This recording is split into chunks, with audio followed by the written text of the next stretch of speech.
Hello students, class 9 continue करते हैं with the second part of this chapter in the kingdom of fools written by but के written क्या कहेंगे, it is taken from a folk tale और written by A K Ramanujan की तो एक मोटी सी किताब है जिसका नाम है फोक टेल्स ऑफ इंडिया, उसमें से ली गई है। तो एक तरह से आप समझ लीजिए written by A K Ramanujan ही, ठीक है, converted in English and it is for you. तो आइए सेकंड सेक्शन को स्टार्ट करते हैं। हमने जिस जगह पर कहानी को छोड़ा था वो था क्या कि मर्चेंट ने दोष थोप दिया किस पर, ब्रिकलेयर पर। ब्रिकलेयर कौन होता है? वो व्यक्ति होता है जो दीवार खड़ा करता है ना, क्या बोलते हैं उसको, बालू और सीमेंट के मिश्रण को डालकर ईंट डालता है और दीवार को प्लास्टर करते हुए खड़ा करता जाता है। अब राजा को जब मर्चेंट ने कहा कि दोषी मैं नहीं हूं, दीवार गिरने का दोषी वो ब्रिकलेयर है, तो ब्रिकलेयर को राजा बुलवा लेता है। आगे क्या, किंग ब्रिकलेयर को बुलवाता है सोल्जर्स को भेज के, उसके हाथ पैर बांध के ले आता है। बेचारा बुजुर्ग सा आदमी, बूढ़ा आदमी। राजा उससे पूछता है कि क्या तुमने इस दीवार को बनाया था? वो तुरंत कहता है जी महाराज मैंने ही बनाया था।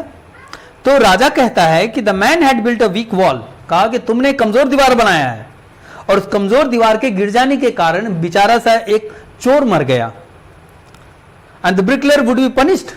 और इसका नतीजा क्या कि उसको भी मौत की सजा मिलेगी क्योंकि उसके कारण ही चोर की मृत्यु हुई है, उसने दीवार कमजोर बनाया था। नतीजा क्या, राजा ने अपनी मूर्खता का दूसरा प्रदर्शन किया, बल्कि तीसरा प्रदर्शन किया। पहला प्रदर्शन में चोर के भाई का कहना माना, मर्चेंट को दोषी। मर्चेंट के बखान करने पर, समझाने पर मर्चेंट को मतलब निर्दोष समझ के ब्रिकलेयर को दोषी। तो अपनी मूर्खता का वो परिचय देता जा रहा है। Everyone is passing on the blame to another person. कहानी में क्या हो रहा था, हर व्यक्ति दूसरे पे थोप रहा था दोष, और राजा भी मूर्ख वो सुन रहा था और सबकी बातों को वैसे ट्रांसफर होता जा रहा था। इट वॉज बिकॉज ऑफ, तो जब उसने उसको जब कहा कि तुमको मौत की सजा दी जाएगी, तो ब्रिकलेयर ने भी अपनी बुद्धि का इस्तेमाल किया और उसने अपनी बात बताई। और क्या बताई उसने कहा कि उसने, उसकी कमी नहीं है कि दीवार अच्छी से नहीं बनी। सॉरी स्टूडेंट्स, अब ब्रिकलेयर ने बखान किया, उसने एक्सप्लेनेशन दिया। उसने क्या कहा कि महाराज मेरे कारण दीवार कमजोर नहीं हुआ यूं कि एक लड़की थी जो स्ट्रीट पे टहल रही थी, आ रही थी, जा रही थी, और उसकी पायल एंकलेट की आवाज उसको डिस्टर्ब किया जा रहा था।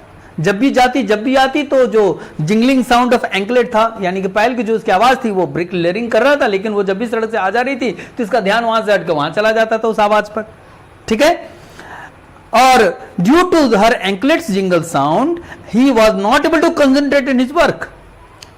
और फिर ये ब्रिकलेयर कहते हैं कि महाराज उसी के इस आवाज के डिस्टर्बेंस के कारण, पायल की आवाज के डिस्टर्बेंस के कारण, एंकलेट के डिस्टर्बेंस के कारण वो कंसंट्रेट नहीं कर पाया दीवार खड़ा करने पे, क्योंकि उसका ध्यान बार बार वहां चला जाता, उस धुन पे, उस आवाज पे आने जाने की, और आवाज की, उस लड़की के बार बार आने जाने की, और उसकी आवाज के, किसकी आवाज के, एंकलेट यानी पाजेब, पायल की आवाज पे, जिसके कारण मुझसे दीवार ठीक से नहीं बना और कमजोर बन गया। It was not my mistake, it was the fault of the girl. He added that he knew where this dancing girl lived. He should be punished instead of him. और कहता है कि महाराज मैं उसको जानता हूं, वो एक नर्तकी है और उसी की उस आवाज से मैंने डिस्टर्ब हुआ और मुझसे दीवार नहीं बनी, कमजोर बन गया, जो आज गिर गया। तो कसूरवार मैं नहीं हूं, वो लड़की है जो नर्तकी है, और मैं जानता हूं वो महाराज कहां रहती है। इस तरह से ब्रिकलेयर ने भी अपना दोष थोप दिया उस लड़की पर जो कि उस समय में नर्तकी थी। अब the king was satisfied, bricklayer की बात सुना तो राजा भी संतुष्ट हुआ। He was satisfied, he was convinced, वो कन्विंस भी हो गए। उसने तुरंत, ठीक है, उनको लगा कि he felt that this case is very complicated और इसको तुरंत सॉल्व करना चाहिए। उसने क्या किया, राजा ने तुरंत अपने मैसेंजर को भेजकर उस डांसर गर्ल को बुलवा भेजा। स्टूडेंट्स, कैसे चेन बाय चेन जा रहा है। सबसे पहले थीफ का मरना, थीफ का भाई का आना, थीफ के भाई का उस पे मर्चेंट पे दोष देना, मर्चेंट का ब्रिकलेयर पे दोष देना, ब्रिकलेयर का उस नर्तकी पे दोष देना, डांसर पे दोष देना। तो जब उसको बुला के लाया तो dancing girl had became an old women. अब तक तो वो बेचारी बुजुर्ग हो चुकी थी। जैसे ही कोर्ट में वो एंटर की, राज दरबार में एंटर की, किंग ने उससे पूछ दिया कि क्या बहुत साल पहले वो डांसर थी, नर्तकी थी, जो सड़क पे आने जाने के कारण ब्रिकलेयर जो कंस्ट्रक्ट कर रहा था दीवार को डिस्टर्ब हुआ उसके पायजेब की आवाज से। Her movement distracted him. She confined him. उसने कहा जी महाराज, उसने सहमति दी. He told her that she was roaming around around with her anklet jingling. It distracted the bricklayer. Due to this, he could not do his work properly. और उसके उस disturbance से bricklayer ने ठीक से दीवार नहीं बना पाया. क्यों? क्योंकि नर्तकी की बार बार सड़क पे आने जाने के कारण उसके एंकलेट की आवाज से डिस्ट्रैक्ट हो गया और वो दीवार गिरा और चोर मर गया. तो वो सहमत हो जाती है और कहती है कि ठीक है महाराज, मेरे कारण ही हुआ होगा. हाँ, मैं आ जा रही थी, मतलब आना जाना तो कर ही रही थी. तब महाराज उसे कहते हैं कि तुम कसूरवार हो, इसीलिए तुम्हें मौत की सजा सुनाई जाएगी. और इस तरह से बेचारी अब फंसी कौन? तो वो बुजुर्ग जो हो चुकी थी महिला, जो कभी नर्तकी हुआ करती थी. The dancing girl transferred the blame on to another person. लेकिन मूर्खों का महाराज थे वो, किंगडम ऑफ फूल्स. दरबारी भी मूर्ख, राजा भी मूर्ख. इस नर्तकी ने अपने ब्लेम को दूसरे पर्सन पे ट्रांसफर कर दिया. She said that she was roaming around in the lane again and again because, क्योंकि वो एक गोल्ड स्मिथ से मिलने गई थी. वो क्या कहती है कि बार बार जो सड़क पे आना जाना उसका हुआ उस लेन पर, क्योंकि उसको बार बार गोल्ड स्मिथ जो था, सुनार था, वो उसको बुलाया करता था, हमेशा टाइम दे देता था, और ये इसी कारण से आना जाना कर रही थी गोल्ड स्मिथ के कारण. She had given some gold to him to make jewellery and he was a dishonest person. He was making excuses for not making her ornament in time. तब वो नर्तकी जो बुजुर्ग हो चुकी थी वो बताती है कि उसने एक सुनार को कुछ सोने दिए थे जिससे कि उसके गहना बनते, लेकिन वो झूठा आदमी था, बार बार वो ट्रांसफर कर देता था, कल देंगे कल देंगे, और वो डेली मुझे बुला लेता था और मैं इसी कारण से डेली आवागमन करती थी, जिसका नतीजा कि मेरी पाजेब की आवाज इसको सुनाई दी. Due to this she did not go in this house and at least, और इसी कारण से वो लगभग दर्जनों बार उसके घर गई. किसके घर? सुनार के घर. सो द डांसिंग गर्ल अपने फॉल्ट पूरा का पूरा ट्रांसफर कर दी. किस पर? गोल्ड स्मिथ पर. तो अब राजा क्या करे? उसने इसकी सफाई भी सुनी. Further this dancing girl says that when the bricklayer saw her and got distracted, it was the fault of gold Smith because of which ये हुआ. तो इसीलिए वो नर्तकी जो बुजुर्ग हुई थी वो कही कि अगर गोल्ड स्मिथ का ध्यान मेरे तरफ चला गया, मेरे पाजेब की डिस्टर्बेंस से, तो पक्का उस गोल्ड स्मिथ के कारण था, क्योंकि उसके बार बार कहने पे, डेट देने पर, समय देने पर मैं आया जाया कर रही थी, और नतीजा ये कि बेचारे डिस्टर्ब हो गए. तो कसूरवार तो गोल्ड स्मिथ हुआ. इस तरह से गोल्ड स्मिथ को दोषी समझ लिया गया राजा के द्वारा. Now the king says that the poor dancing girl was totally right. और उसने क्या किया? He thought a lot and finally culprit को पकड़ के लाने की बात कही. He ordered to bring the goldsmith. आगे क्या? The king's court went in search of goldsmith. जो जितने भी उसके सैनिक थे, सिपाही थे किंग्स कोर्ट के, सब निकल गए गोल्डस्मिथ की तलाश में. And brought him to the court, और पकड़ के उसको लाया गया दरबार में.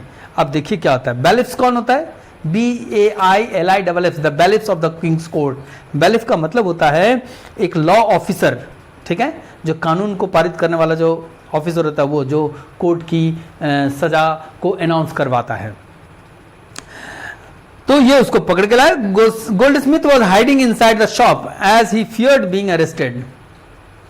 गोल्ड स्मिथ को यह जानकारी हो गई थी कि राजा उसके दरबार में उसको बुलाया गया, फला फला केस है.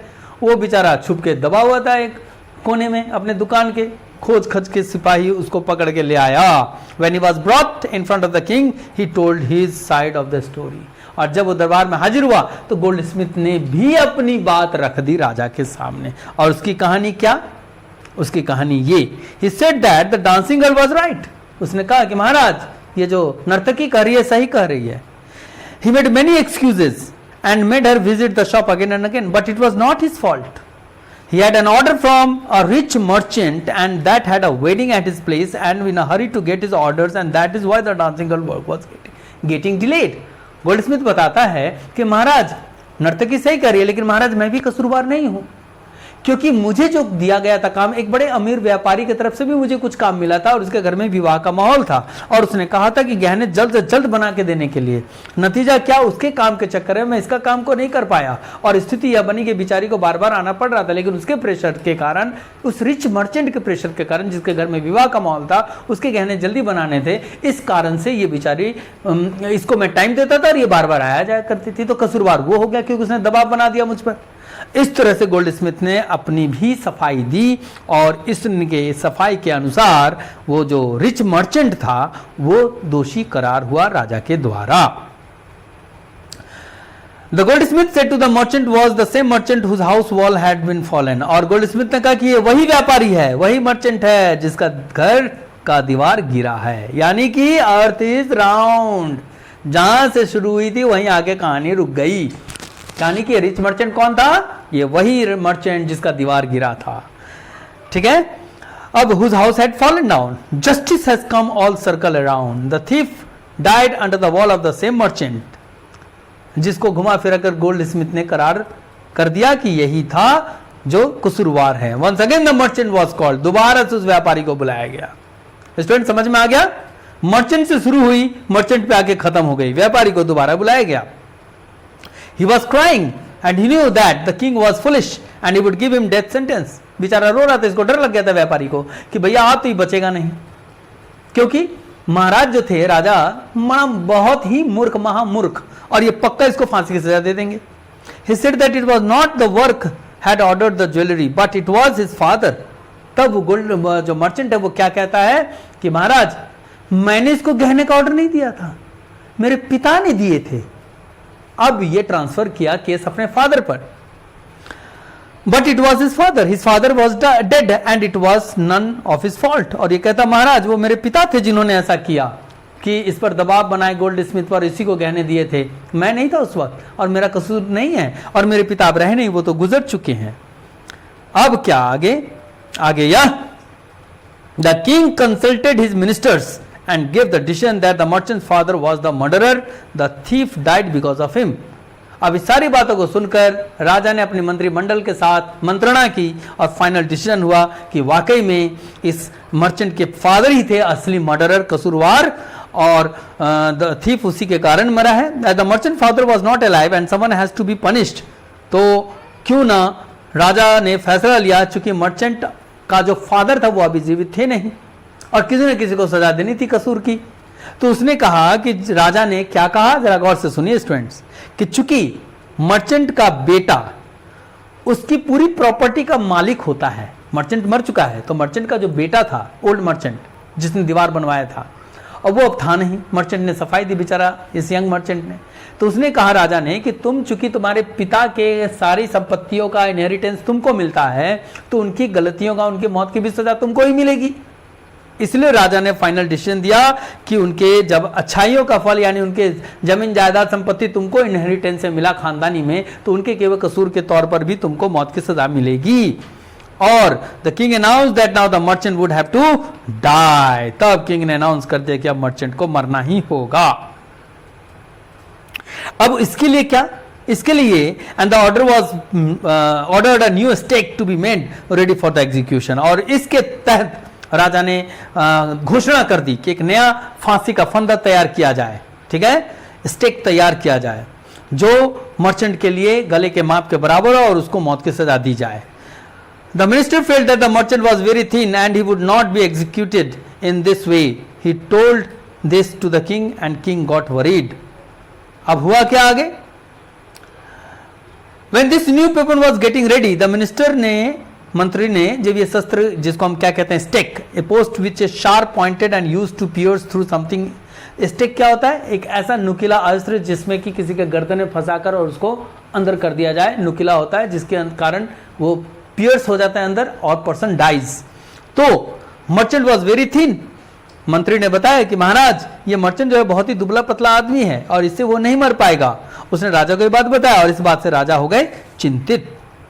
जब राजा को ये चिंता हो गया कि भाई स्टेक तो बन गया है लेकिन मर्चेंट को सूट फिट नहीं कर रहा, मर्चेंट इससे मरेगा नहीं, तो राजा को इस बात की फिक्र हो गई। मूर्खों का शासन चल रहा था, दरबारी भी मूर्ख, मंत्री भी मूर्ख और राजा भी मूर्ख। तो आगे क्या, आगे यह the king got an idea that they should catch hold of a man who was fat enough to be executed with stake. तो राजा ने कहा तो ठीक है, चूंकि स्टेक बन चुका था, वो अस्त्र बन चुका था जिसमें मारना था किसी को घुसाकर और दाब कर, तो वो तो भैया बन चुका है और मर्चेंट के गले में सेट हो नहीं रहा है। तो उसने ऑर्डर कर दिया राजा ने कि जाओ एक ऐसा मोटा ताजा आदमी को खोज कर लाओ तगड़ा सा जो इसमें फिट हो जाए और उसी को फांसी दे देंगे। The merchant would not be put to death because he was too thin and they thought of punishing another person one who was fat enough to be executed with a stake.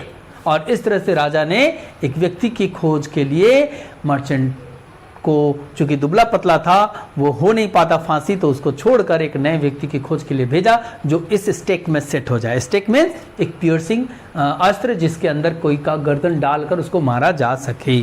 Okay children, इसके बाद की कहानी we will do in the next video. Thank you.